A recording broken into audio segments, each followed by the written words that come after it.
Hi everyone, today I want to teach you about dark reaction. So, dark reaction is a rather misnomer because it doesn't really happen in the dark, but it's called dark reaction because it doesn't depend on light, but it depends on the products of light. So, you still need the products that are made from the light reaction to be available to carry out the dark reaction. ठीक है. सो ये हमेशा जब light unavailable हो जाती है, stop हो जाती है, तो यूजुअली तभी स्टार्ट होता है बिकॉज जब लाइट होती है तब लाइट रिएक्शन चलता है. तो what are the products of light reaction? By the way, light reaction के अगर प्रोडक्ट्स देखें तो उसके प्रोडक्ट्स में आते हैं हमारे क्या, एटीपी, हमारा आता है NADPH, है ना, और हमारा ऑक्सीजन भी आता है. अगर तुम्हें याद है कि कैसे मतलब हुआ था लाइट रिएक्शन, तो यू विल रिमेम्बर कि थाइलाकॉइड मेम्ब्रेन के अंदर हमारी ऑक्सीजन भी रिलीज हुई थी. यहाँ पे जो वो हुआ था वाटर का ब्रेकडाउन, उसमें ऑक्सीजन भी रिलीज हुई थी. तो ये जो ऑक्सीजन रिलीज हुई थी ये बेसिकली एक प्रोडक्ट होती है हमारी लाइट रिएक्शन की. ठीक है, लाइट रिएक्शन में बनती है. तो ये तीनों की तीनों चीजें जो है डार्क रिएक्शन में यूज होती है. ऑक्सीजन भले ही छोड़ दो, पर ATP और NADPH यूज होते हैं. See, first of all Melvin Calvin ने ये साइकिल पता की थी, और ये सिंस प्लांट के अंदर है उन्होंने पता की थी because he use radio active carbon 14. ठीक है, और he found out that the first CO2 fixation product was actually a 5 carbon organic acid. 3 carbon, I am so sorry, 3 carbon organic. देखो, प्रोडक्ट जो था CO2 फिक्सेशन का वो था एक 3 कार्बन ऑर्गेनिक एसिड, है ना. पर जो एक्सेप्टर था, the thing that was accepting it, that was a 5 carbon organic acid. तो लोगों को बहुत कंफ्यूजन हुआ बिकॉज उन्होंने सोचा कि CO2 जिस चीज से बाइंड करती है वो चीज 2 कार्बन की होगी, तभी वो 3 कार्बन का प्रोडक्ट बना रही है. बट एक्चुअलिटी में जिस चीज से CO2 बाइंड कर रही थी वो 5 कार्बन की थी और वो 3 कार्बन का प्रोडक्ट बना रही थी. तो इसे हम C3 साइकिल बोलते हैं बिकॉज इसका जो फर्स्ट प्रोडक्ट है वो 3 कार्बन का है. एक और C4 साइकिल भी आती है, उसमें 4 कार्बन का प्रोडक्ट आता है.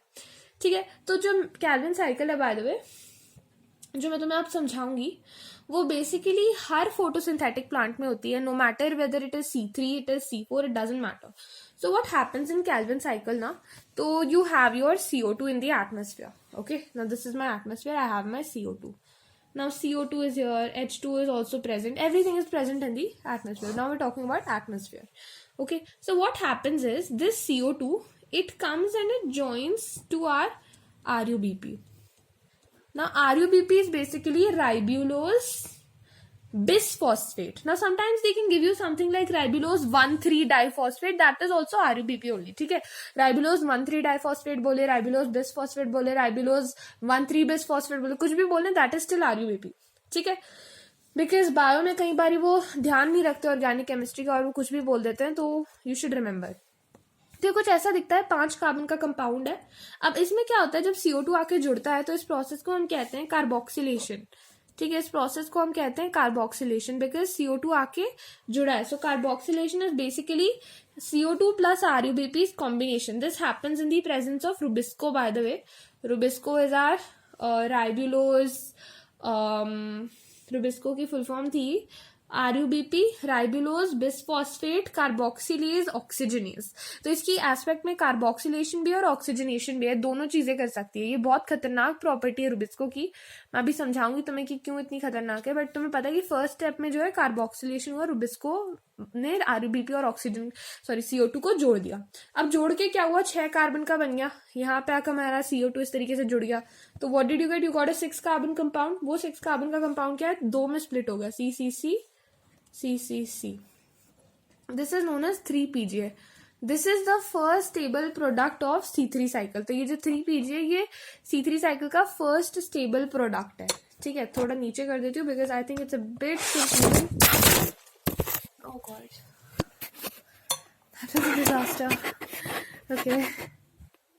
हाँ, तो आगे बताती हूँ क्या होता है. अभी तक कहीं पे भी ATP यूज नहीं हुआ, अभी तक बिल्कुल पैसिवली सारा, मतलब CO2 जो हवा में थी वो RUBP से कंबाइन हुई है, कार्बोक्सिलेशन हुआ है, ये सब बिना ATP के हुआ है. बट अब आती है हमारी ATP वाली बात. तो अब जो होता है, ये जो 3PGA हमारा होता है, ये रिड्यूस होता है. तो रिडक्शन के लिए तुम्हें क्या चाहिए होता है, NADPH चाहिए होता है डेफिनेटली. तो हमें 2 मॉलिक्यूल NADPH के चाहिए होता है, 2 मॉलिक्यूल ATP के चाहिए होता है. और ये जब रिड्यूस होता है तो ये बनाता है ट्रायोस फॉस्फेट। ठीक है, अब ये जो ट्रायोस फॉस्फेट है ये है हमारा अल्टीमेट गोल। ये बनाता है सुक्रोज, स्टार्च, ये अल्टीमेट चीजें हैं। ग्लूकोज ही मेन है, पर ग्लूकोज बाद में सुक्रोज में चेंज होता है, सुक्रोज स्टार्च में बदलता है, तो इसलिए सुक्रोज स्टार्च सब कुछ लिख सकते हैं। तो हमारा जो ट्रायोस फॉस्फेट है ये बनाता है ये सारी चीजें। तो यहाँ पे 2 ATP लग गए, 2 NADPH लग गए, प्रोडक्ट मिला 2 ADP और 2 NADP+। इस प्रोसेस को हम कहते हैं रिडक्शन, बिकॉज यहाँ पे हमारा जो PGA है, फॉस्फोग्लिसरेरिक एसिड, उससे हमारा ट्रायोस फॉस्फेट बना है। ठीक है, तो ग्लिसरेरिक एसिड, फॉस्फोग्लिसरेरिक एसिड से फॉस्फेट बन गया है, तो यहाँ पे जो है रिडक्शन हुआ है। ठीक है, और रिडक्शन के बाद क्या होता है कि यहाँ पे वापस हमें ये रिजेनरेट करना पड़ता है। तो ये जो कार्बन आता है ना, केवल ये ही जाता है ग्लूकोज की फॉर्मेशन में। बाकी जो RUBP एंजाइम है, ये RUBP जो हमारा बेस है, क्या है RUBP बेसिकली एक तरीके का शुगर है, 5 कार्बन कीटोज शुगर है ना।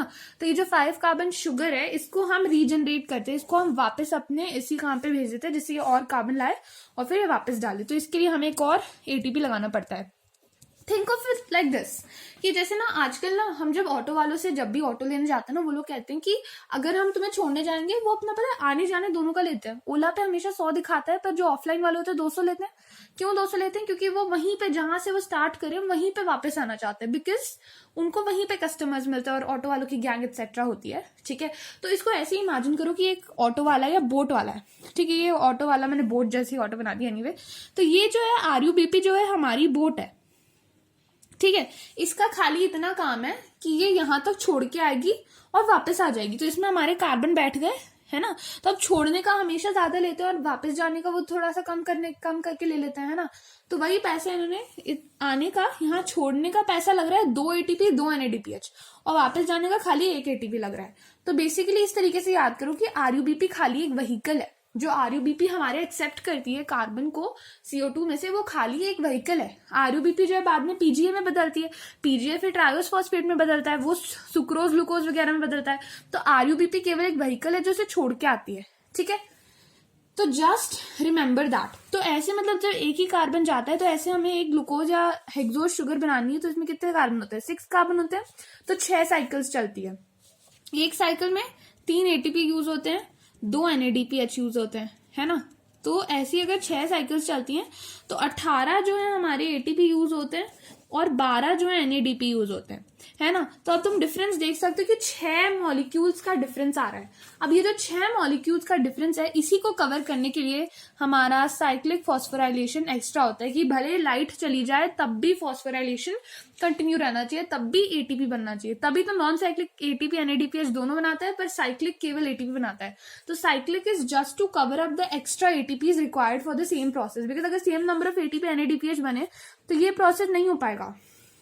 तो इसीलिए हमारा साइक्लिक फॉस्फोराइलेशन भी होता है। क्लियर? ये एक्चुअल में NADPH 2 टाइप्स है। ठीक है, NADPH लिखो, NADPH 2 लिखो, दोनों ही चीजें सेम है। Thank you.